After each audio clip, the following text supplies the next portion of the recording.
सारं काही बाबाराव मुसळे रविवारचे कथावाचन भाग 39। कथेचे नाव पागल सोमू। पागल सोमू एका आदिवासी शेतकऱ्याचं शोषण कशा पद्धतीने केलं जाते हे दर्शवणारी ही कथा आहे। जे शिकले सवरलेले आहेत त्यांनी, खरं म्हणजे आदिवासींच्या बाबतीत बोलतो मी, त्यांनी अशिक्षितांना, त्यातल्या त्या ज्येष्ठांना योग्य ती मदत, योग्य ते सहकार्य करायला पाहिजेत। पण तसं नेहमी होतेच असं नाही। विजय पाटील, धन्यवाद। असं नेहमी होतेच असं नाही। एक विकृत प्रकारचा अनुभव या सोमूला आलेला आहे आणि तो मी या ठिकाणी मांडलेला आहे। आता मी कथा वाचनाला सुरुवात करतो। सारं काही बाबाराव मुसळे रविवारचे कथा वाचन। वंदना उगले, वा छान, फार दिवसानंतर वंदना आलीस तू, बरं वाटलं। रविवारचे कथा वाचन भाग 39। कथेचे नाव पागल सोमू। डोंगर दऱ्यांचा 3 किलोमीटरचा आडवा तिडवा रस्ता अंधारात तुडवत आदिवासीचा सोमू म्हातारा दिवस उगवायच्या आत जवळगा रेल्वे स्टेशनवर पोहोचला। बिबटवाडीला जाण्या येण्याला अजूनही नीट रस्ता नाही। तालुक्याला वा इतर कुठे जायचे असेल तर जवळगा रेल्वे स्टेशन गाठावं लागते। त्यातही सकाळी 6 वाजताची अकोल्यावरून येणारी आणि वाशिमकडे जाणारी रेल्वे जर ती हुकली तर मग दुपारी 3 वाजेपर्यंत बसून राहा। दुपारच्या गाडीने तालुक्याला आल्यावर ऑफिसची कामं करणं फारच कठीण। त्यामुळं सकाळची गाडीच परवडते। सकाळी 4 वाजता अंधारात घर सोडायचे असं सोमू गेल्या 15 दिवसापासून करत होता। आज या धडपडीचा शेवटचा दिवस। भाऊसाहेब, छान। संजू, आदिवासी शेतकऱ्यांचा आर्थिक दर्जा उंचावण्यासाठी सरकार पंचायत समिती स्तरावर कृषी विभागाच्या वतीनं 1982 पासून उपयोजना राबवत आहे। ही योजना 100% अनुदानावर आहे। या योजनेअंतर्गत 1 हेक्टर जमीन सुधारण्यासाठी सरकार 45,000 रुपये देते। त्यासाठी त्या शेतकऱ्याचे उत्पन्न 25,000च्या आत असायला हवे। सोमू म्हाताऱ्याला त्याच्या पोराने बिरजाने भरीवर घातले। सोमूच्या नावावर 2 एकर जमीन। त्यासाठी त्याने या योजनेतून पैसे मिळावे म्हणून धडपड केली।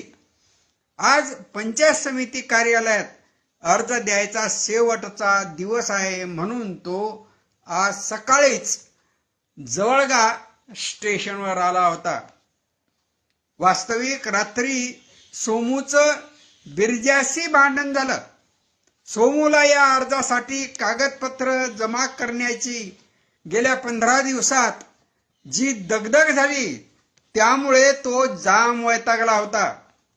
उद्या मी पंचायत समितीत अर्ज नेऊन द्यायला जातच नाही असं संध्याकाळी परत आल्यावर सोमून बिरजाला सांगितलं। तेव्हा बिरजा काही बोलला नाही। तो उठला, बाहेर गेला, बऱ्याच वेळानं परत आला तो दारू पिऊन. मग त्यानं सोमूशी तो कसा जात नाहीस तेच मी पाहतो असं म्हणत अंगावर जाईपर्यंत अंगात आणली. वास्तविक त्याला म्हणायचं होतं की एवढा पंधरवाडा भर आटा पिट्टा केला, एवढा 15 वाडा भर आटा पिट्टा केला, सगळे कागदपत्र जमा केले आणि आता फक्त पंचायत समितीतून ते नेऊन द्यायचे.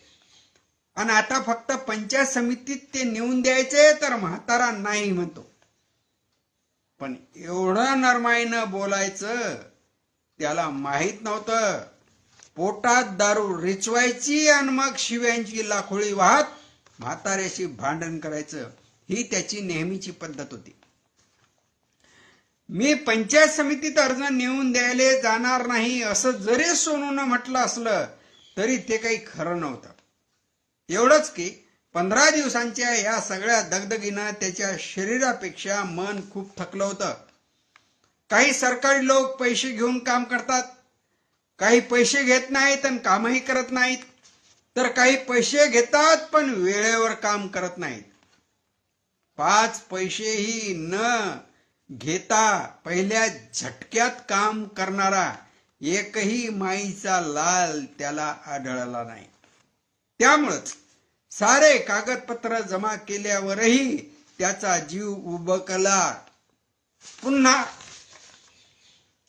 कोणाचंच थुत्तर पाहू नये असं त्याला मनोमन वाटू लागलं. म्हणून वैताग व्यक्त करण्यापुरता तो तसं बिरजाला बोलला तर तो लेकाचा अंगावर मारायला आला. हे आता बस झालं. हे रान त्याच्या नावावर करून देऊन आपण या जंजाळातून मुक्त होऊ. असा अरे कितीतरी वेळा म्हटलेलं हे वाक्य त्याने यावेळी म्हटलं. आन त्याला मेलेल्या झांबरीची आठवण आली. झांबरी त्याची बायको म्हातारपणानं थकलेली एक दिवस इंधन आणायला डोंगरात गेली. परत येताना दगडावरून पाय घसरून खोल दरीत पडली आणि जागीच मेली. ती जिवंत होती तोपर्यंत सोमूला म्हणायची, तुमच्या जीवात जीव आहे तोहरक, वावर बिरजाच्या नावावर करून देऊ नका. तसं करसाल तर त्यो ते दारूवाल्या खेम्याले देईल आणि त्याच्या बदलात दारू पेईल. तुमचे म्हातारपणी हाल होतील. तिच्या म्हणण्यानुसार सोमून बिरजाला त्याच्या नावावर जमीन लिहून दिली नाही. अरुण विघ्ने धन्यवाद. प्रदीप खेतमर सर, वा सर, खूप आनंद झाला. हे जे हाल व्हायचे ते मात्र त्याचे होतच होते. या प्रकरणात थोडे जास्तच झाले.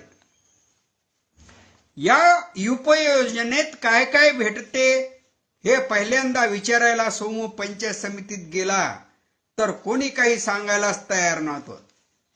कंटाळून समोरच्या लिंबाखाली येऊन बसला. तेथे उधमवाडीचा गब्या झाट्या भेटला. मामा इकडं कुठं? त्याने विचारलं. तो सुमूचा भाच जवाई दररोज तालुक्याला येतो आणि आदिवासी मंडळींपैकी ज्यांचे कोर्ट कचेऱ्यांचे वेगवेगळ्या ऑफिसचे असलेले काम असतील ते तो करून देतो. त्याच्या बदल्यात काही चिरीमिरी घेतो. सोमूनं त्याला त्याचं काम सांगितलं आणि पंचायत समितीत कोणी काहीच बोलत नाही तेही सांगितलं. चला उठा, मी येतो तुमच्या संग. त्यानं म्हटलं, अरे बापा, तुले द्यायले माझ्याजवळ 5 पैसे नाहीत. पण असं त्याला सांगावं असं सोनूच्या मनात आलं, पण तो तसं काही बोलला नाही. त्याच्या मागोमाग निघाला. एका टेबलावरच्या माणसापुढे नेऊन गब्यानं माहिती विचारली. त्यानं हसून सांगितली, 100% अनुदान, जास्तीत जास्त एका हेक्टरला 45,000 रुपये, अट 25,000च्या आत उत्पन्न, यात पीक संरक्षक शेतीची सुधारणा, अवजारे, बैलजोडी, रेडेजोडी, जुनी विहीर, तिची दुरुस्ती, कूपनलिका, जलवाहिनी, पंपसंच, नवीन विहीर, शेततळे, परसबाग योजना, तुषार ठिबक सिंचन संच, ताडपत्री इत्यादी इत्यादी गोष्टींचा लाभ होईल. त्यासाठीचे आवश्यक कागदपत्र: चालू वर्षाचा 7/12, नमुना 8, जातीचा दाखला, शेतीचा नकाशा, वावरात विहीर नसल्याचा तलाठ्याचा दाखला, रेशन कार्डाची झेरॉक्स, बैलगाडी नसल्याचा सचिव किंवा तलाठी यांचा दाखला, तिसरे अपत्य नसल्याचा प्रतिज्ञा लेख, इतर योजनेअंतर्गत विहिरीचा लाभ न घेतल्याचे ग्रामसेवकाचे प्रमाणपत्र, दारिद्र्य रेषेखालील प्रमाणपत्राची झेरॉक्स एवढे कागद पाहिजेत. अर्ज 2 प्रतीत सादर करावायचा. केवढा कुटाणा हो ते सारं ऐकून सोमू म्हणाला.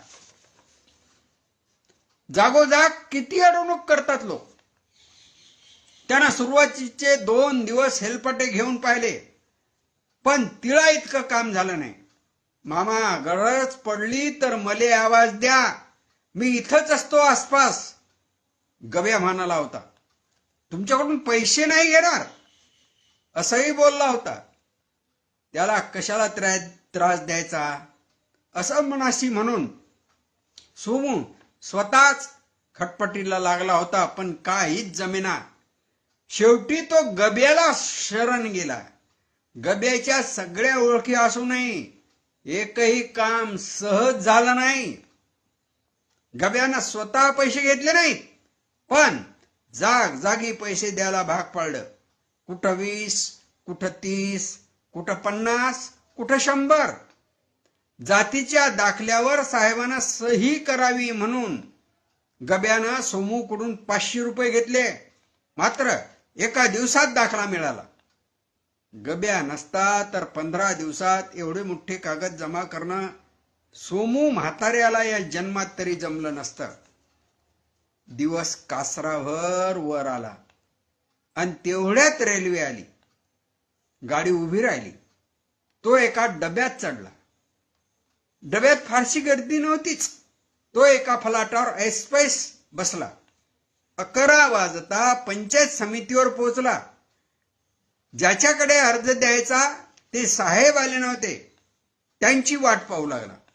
थोडेसे उशिराने ते साहेब आले आणि सोमूनं आपला अर्ज त्यांच्या हवाली केला. मोठ्या समाधानानं ऑफिस बाहेर पडला. संध्याकाळच्या रेल्वेनं गावाकडे परत आला. 1 महिन्यानं सोमू भर पावसात पंचायत समितीत अर्जाचं काय झालं याची चौकशी करायला आला. अजून काहीच नाही असं संबंधित बाबूनं उत्तर दिलं. पुन्हा दुसऱ्या महिन्यात गेला. असा दिवाळीपर्यंत करीत राहिला, पण वेगळं उत्तर मिळालं नाही. एक दिवस तांदळवाडीला साड भावाला तो आजारी असल्याचं कळल्यावर भेटायला गेला. तर तिथं गेल्यावर साड भावाकडून कळलं की उधमवाडीच्या गब्यानं नवा तुषार संच साड भावाला विकला. तो तुषार संच गब्याला आदिवासी शेतकऱ्यांसाठी सरकारनं जाहीर केलेल्या उपयोजना नावाच्या योजनेतून यावर्षी मिळाला. सोमूला आपल्या अर्जाची आठवण आली. तो दुसऱ्या दिवशी तांदळवाडीवरून तडक पंचायत समितीत गेला.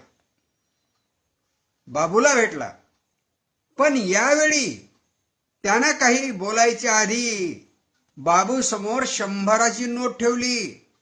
ती पटकन खिशात घालून त्या बाबूनं पोपट बोलावा तसं सारं काही धडाधड सांगितलं. सोमूच्या नावाचा तुषार संच मंजूर झाला होता. तो गजानन झाटेने नेला. सोमूनेच म्हणे त्याला तसे हमीपत्र लिहून दिले होते. बाबूने सोमूची फाईल काढून त्याला लावलेले हमीपत्र त्याला दाखविले. याचा अर्थच गब्या झाट्याने आपल्याला फसविले हे ध्यानात आल्यावर सोनू ऑफिसातच गब्याला अस्सल शिव्यांची लाखोळी वाहू लागला. हे ध्यानात आल्यावर सोमू ऑफिसातच गब्याला अस्सल शिव्यांची लाखोळी वाहू लागला. तो प्रकार पाहून एक चपराशी पटकन त्याच्या जवळ आला आणि म्हणाला, ए पागल बुड्ढे, यहां शोर मत कर, निकल बाहर. पण सोमू त्याचं काही ऐकत नव्हता. त्याचं बोलणं चालूच होतं आणि शेवटी त्या चपराशाने त्याला गचांड्या देत ऑफिस बाहेर काढलं आणि म्हणाला, अब कितना भी बोंबल, पागल कहीं का. मित्रो, कथा इथे संपली. गणेश, वा, छान. नेहमीप्रमाणेच ही कथा कशी वाटली हे तुम्ही इथे दर्शवलेलं आहे. ते मी वाचतो आणि मग त्यावर माझी कॉमेंट देतो. आनंद होत आहे की आपण सगळेजण माझं लाईव्ह ऐकायला उत्सुकतेनं हजर होता, लाईव्ह ऐकता आणि मग माझाही जोश त्यामुळे वाढतो. आता हे आपलं जे सत्र आहे किंवा हा जो आपला गौरकर वैभव छान वैभव म्हणजे जवळपास संपण्यातच आलेला आहे. 4-5 कथा राहिलेल्या आहेत. तेव्हा बघूया आणखी किती रविवार आपल्याला याच्यासाठी खर्ची घालावे लागतील. कारण कधी कधी एखाद्या रविवारी आपला हा व्हिडिओ काही कारणाने होतही नाही. पण तसे जर नाही झाले तर 4-5 रविवारमध्ये आपलं हे सगळं आटोपून जाईल असं वाटते. तेव्हा मी पुन्हा पुढच्या रविवारी भेटण्याच्या हमीवर. हितमर सर, हा, छान छान, धन्यवाद सर. तर पुन्हा पुढच्या रविवारी भेटण्याच्या हमीवर मी आपली रजा घेतो. तोपर्यंत नमस्कार. बुरकुले पाटील, धन्यवाद. श्रावणी कशी आहे? धन्यवाद. धन्यवाद. फार आनंद झाला. तुम्ही गावाकडे राहणारी मंडळी आणि त्यामुळे अशा पद्धतीचे अनुभव तुम्हाला नेहमी स्वतःलाही आलेले असतील आणि इतर समाजामध्ये अशा पद्धतीचे अनुभव जेव्हा लोकांना येतात तेव्हा काय वाटते याचाही तुम्हाला माणिक पुरी हो माणिक पुरी यांनी अलीकडेच एक अतिशय सुंदर कादंबरी लिहिलेली आहे, पक्षी येती अंगणी नावाची. मित्र, प्रत्येकानं वाचावी अशी ही कादंबरी आहे. त्यात निसर्ग वाचन आहे. मी निसर्ग असं म्हणतो ना, सजीव आणि निर्जीव या सगळ्यांचा समावेश त्याच्यामध्ये करतो आणि अतिशय खरं म्हणजे मारुती चिद्दमपल्ली यांची आठवण व्हावी अशा पद्धतीचं हे त्यांचं लेखन आहे आणि सुरेख त्यांनी सगळं मांडलेलं आहे. म्हणजे मांडल्यापेक्षाही त्यांनी त्यासाठी जो त्रास सहन केलेला आहे, अर्थात त्याला त्रास म्हणता येत नाही कारण तो त्यांचा छंद आहे आणि त्याला त्यांनी शब्दरूप दिलेलं आहे. फार महत्वाचं आहे ते. आपण सुद्धा हे पक्षी येती अंगणी नावाचं धैर्या प्रकाशनाचं पुस्तक आहे. ते पुस्तक अवश्य वाचा आणि अभिप्राय द्या. भारत सातपुते, वाह वाह वाह वाह वाह भारत, धन्यवाद. ठीक आहे, छान मांडणी म्हणता ना, छान छान छान, धन्यवाद धन्यवाद. भेटूया पुढच्या रविवारी याच वेळेला.